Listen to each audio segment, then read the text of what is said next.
tayo ngayon sa wide wheel showroom. Wide wheel, hindi naman siya bagong brand. So, ito, bago sa Pilipinas.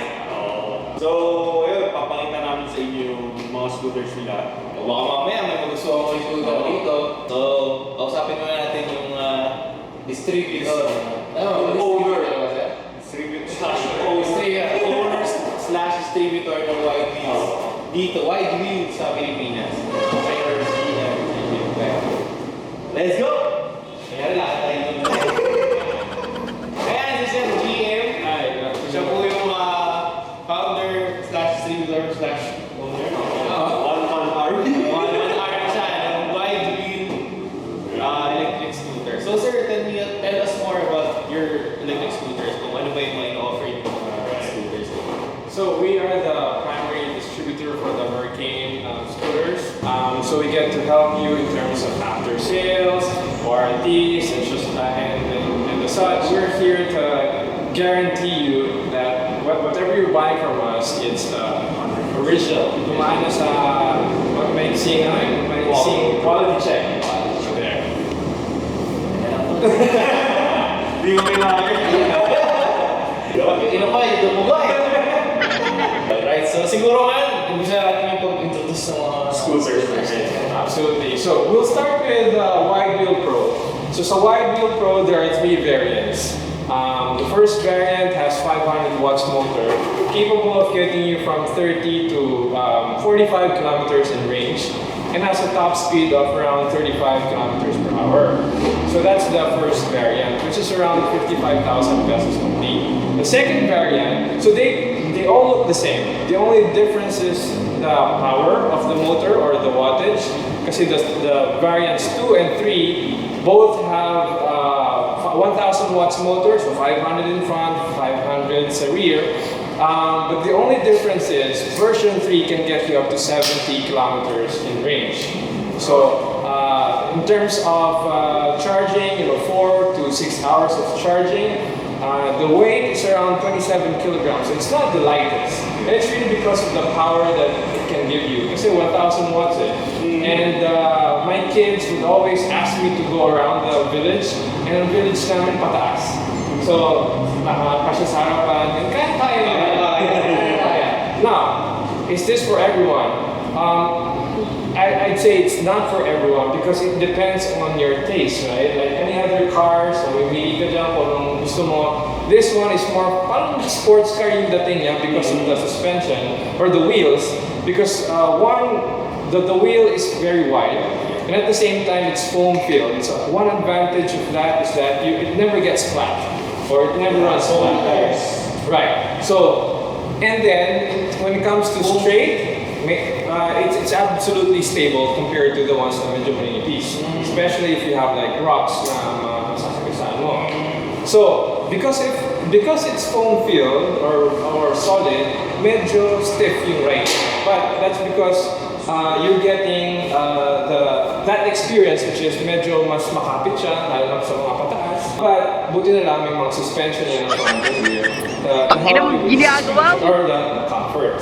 Ayan, may disc brake na rin siya, may mechanical brakes na rin siya. This is the one that I will lend you guys. Kagandahan nito is that medyo upgraded na rin siya yung harapan niya. Ganyan yung mga ikaw namin. Right? Familiar eh. But eto medyo nilagyan ko ng touch of car because Makalakas, gusto po yung tenga ko. Kanina yung wala yung dumo ko. So this is the Wide Wheel Pro. Now, let's go to its big brother. Ito naman yung big brother, papakita ko sa inyo. So like what I was saying earlier, pakita naman natin yung big brother ni Wide Wheel, which is the Mercane MX-60. Alright, so let's go around the specs of the MX-60. It has 2,400 watts dual hub. In terms of the size of the tire, it's got 11 inches.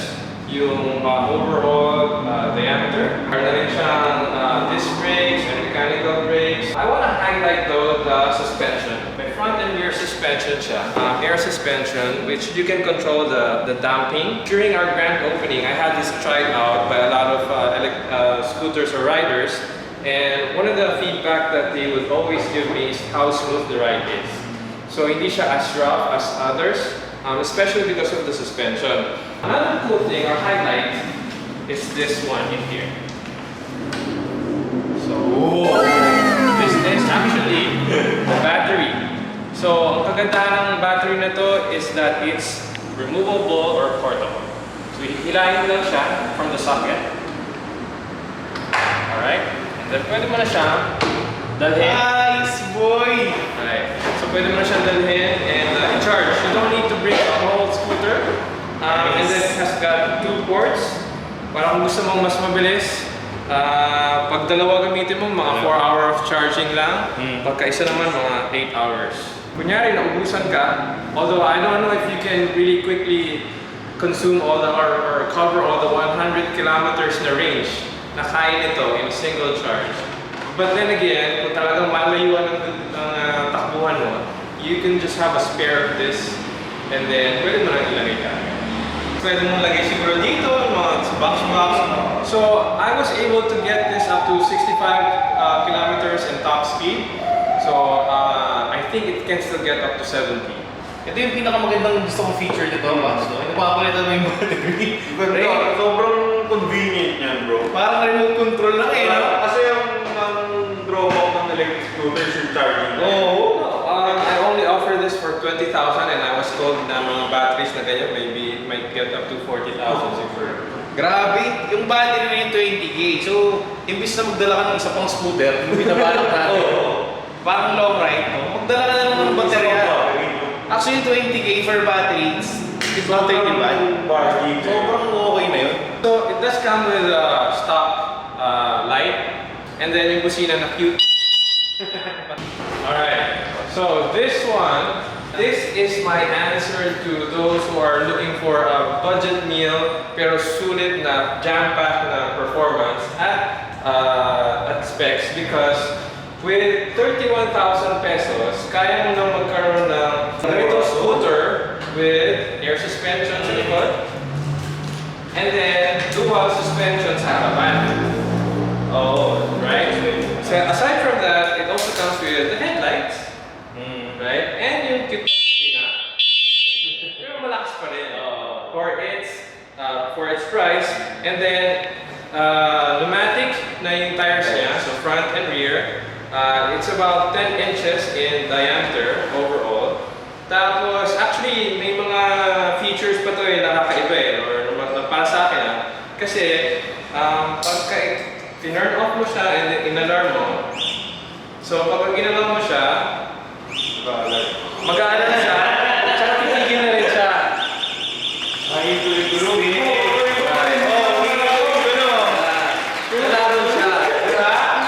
Nalaman siya. So sabihin natin, okay, paano kung buhatin? Even buhatin mo, yung vibration na pagbuhat, meron na rin siya, mag-a-alarm na rin siya. Nag-alarm din siya. So hindi siya titigil, at unless pindutin mo yung disengage. Try mo alarm. Ay, kung magana. Try mo takbo, Ping! Try mo takbo! Dito yun. Ano yan? Tumutuloy to. Pwede. Sige, try natin ngayon. Yung huminto yung gulong. Okay. Ewan, try mo yung pagulungin, pre. Huminito na lang, Ping! Astig yun Diba? Hindi mo na ngayon naalalahanin kung may yung lock mo, nasa dala mo. Hindi. Yung alarm, na-experience ko na yun before. Pero itong naglalak yung gulong ko. Feature yan to. Ang ganda. So for its price, napakasulit. And then for those who are very, siguro mas sanay sila sa motorcycle, instead na throttle mo is the pindot or the thumb, eto na siya. Oh, ganda. Yan yung hinihanap ko, Ping! So, Pinipwede niya ba yan? Parang gusto ko magkabit eh. it comes with a scooter. Ayan, gagawin. Tapos meron lang siyang cruise control. I think a lot of electric scooters right now have that option. Pero meron siyang low, mid, and high in terms of speed. Yung high niya can get you up to 35 kilometers per hour. Kasi iba rin ba? May mga cruise control wala? May mga cruise control din yan. May mga cruise control din yan. Another cool thing about this one is its weight. It's not as heavy as the white wheel and certainly not as heavy as the MX-60. Ang ganda yung napag-mechanism niya. Baka mo lang ganyan, and then lock mo lang dito, and then pwede mo nang buhatin. So, yes. Sa MRT, sa kung saan ng elevator, Price mo not bro, heavy. masyado nang malaki si Sir Jim. And then, so for its price, may suspension ka na, front and rear, because for that price, I don't think na there are other brands out there na as soft when it comes to suspension as this. Maganda yung talaga maganda yung build quality. Oh, yun yung una ko napansin sa kanya. Bro. Very Yung steady. build quality niya. Wala akong makikinig na lalagkit eh. So for 31,000, I think sulit na sulit ito. Oh. Aside from that, meron ka na yung taillight. Cute pa lang sa likod. Pagka nagpreno ka, may ilaw naman siya. So, this is a bumper back and it comes with two alarms or two alarm keys. So yan, yan siya. Yan si e-scooter Pro. This one is cost wheel. Oh, Cost wheel. Alright. And then this one has 500 watt motor. So nasa likod lang. Rear. So in terms of going around the city, just may mga konting paakyat, this is more than capable of handling that. Ngayon, kung gusto niyo naman ng pag-meetams lang din, may papakita pa ako sa inyo. Pero pa pala eh. But wait! But there's more. There's more. Alright. Only here. Para lang trolley to. Kakaiba, ano? Right? Unique. Kung ano to, makikita nyo in a few seconds. Transformers. Right? Ano to? Bilis! Boom. Alright. So, bye. Bye. Bilis na sa mo rin! Papunta sa kung saan man kayong kailangan pumunta.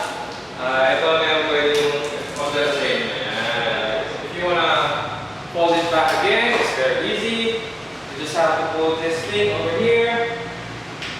And then, slide mo siya pataas. And then, tulak mo lang siya. Kasama na yung gulong na yung dun. Yes, it's trolley wheels. Ay, And then, sa cabinet mo, kanya yan. kilahin mo na lang. Right? So, hinahanap mo yung folding bike? So, dual suspension sa harapan and shocks sa likod. So, let's try that out. Sige, brother, itong umupo. I forgot to say, meron din siyang spring sa Seat. Right. Nice ah. Sige, ako yan. Oo, ano. Yan. Tapos, Bye. ang cute boy! Hindi naman, madali lang, ganun lang din. For this one, for 34,000, you get all of these specs now, or all these features. Ito po, gano'n mo kalayo. Buma-burn out ba? Ito, only has 350 watts motor, and kaya ng mga 30 kilometers per hour top speed, and then kaya din yung mga 30 to 35 kilometers na range. So, hindi ito yung pang hardcore mo, it's more of around the city, stroll mo. Yeah. And it's actually, mabilis maubos, sold out na to. From the first, Atensya na guys, wala na yung nabibigyan. end of this month or first week of October ang dating ulit. So, mabilis siya mabenta.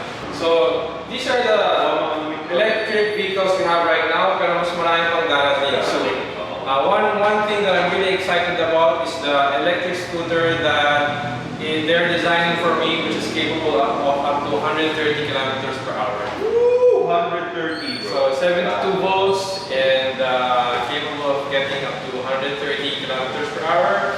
I requested personally na kung ano yung ilaw na nakita niyo sa Wide Pro, yun ang ilalagay din ko. Naka-creeper na siya. Para hindi ko na kailangan mag-upgrade. The only thing is I need to upgrade probably the horn, but mas malinis tingnan kapag sila na makalabas din. Right. So, abangan niyo yun guys. Alright, so yun, ito na yung pinaka-importanting tanong sa mga subscribers natin, tol. Sir, ano mong presyo ng mga products mo? Right. We'll start with our cute one, which is the electric scooter na may alarm na and front and about, or it only costs around 31,000. 31,000. 31,000, yes. Yun yung binuhat mo. Yeah, around 17 kilograms yung weight niya. So it's not the heaviest, but also not the lightest per time you have it, as we've demonstrated earlier. So that's 31,000. Yung sumunod naman, which is yung electric folding bike. Na cute is Sold out. Sold out na. 34,000. First 2 days pa lang ng delivery na ubus na agad. So medyo mas marami din ang paparating natin ngayon. Just I'm sure baka nasa customs na by next week. And then the Wide Wheel Pro has three versions. 55,000 is the first version, which has 500 watt motor. And then the second version and third versions, they both have 1,000 watts. The second version is 60,000. And then the third version is 65, and it's really because of the range that it can cover, around 70 kilometers in range in an eco mode. So yung version 2, mga around 40 lang. Yung big brother natin pala, which is the Mercane MX60 right over there, nasa 100,000 siya. But you get all the, bells and whistles that it came along with. So, guys, pinahiram tayo ni Sir GM ng isang unit. Ito. The wide wheel. So, I think personal scoot niya. Yeah, personal scoot ni Sir GM yan. So, guys. Yung nakakabigay na scooter. So, ito yung full review natin ito. Abangan niya sa susunod na vlog. Pero ngayon, dadalhin na namin sa outing. Siyempre, abang muna namin bago kami scooter. Sponsor. Sponsor. So yun, pupunta muna kami ng coffee. Tapos, siyempre, papatry natin sa iba kung Para ng feedback. kung anong feedback nila dito. Experience. Siyempre, Fully charged. Yes, mali. siyempre, honest review lang tayo. Pero may konting padulas. Medyo wala. Honest review tayo dito. Kung ano yung nakita natin sa kanya. Yun. Pros, cons, kung meron man, sabihin namin. Yun lang. Punta muna kami coffee in a while. Kakando muna namin sa mga sasakyan. Tapos, we'll see you there. Alright? Thank you. Let's go. Sir GM. Thank you very much. Alright. So yun, salamat sa panood ng video na to. No? Sana nagustuhan yung trip namin dun sa Mercane. Wide Wheel Pro. Mercane ako ng Mercane. Mercane. So abangan nyo yung abangan nyo yung review natin sa next na vlog natin. Kasi in-depth review yun. Oo, nitong Wide Wheel Pro. Na dinidistribute nitong Sir GM at ng Drift. Hindi, ano eh? Drift Tama. motors ba yung Drift tawag? exhaust? Drift motor. Drift Parang motors. Motor. Abangan nyo. Oh, wish. Wish ka muna. Wish ko pre maging 3,000 subscribers at 3,000! Ito dapat. Lakihan mo na eh. bukas. Bukas. Medyo mahirap yata. Alright, so sana enjoy itong video na to. This is Mal. And this is Vice. And we are the Batman.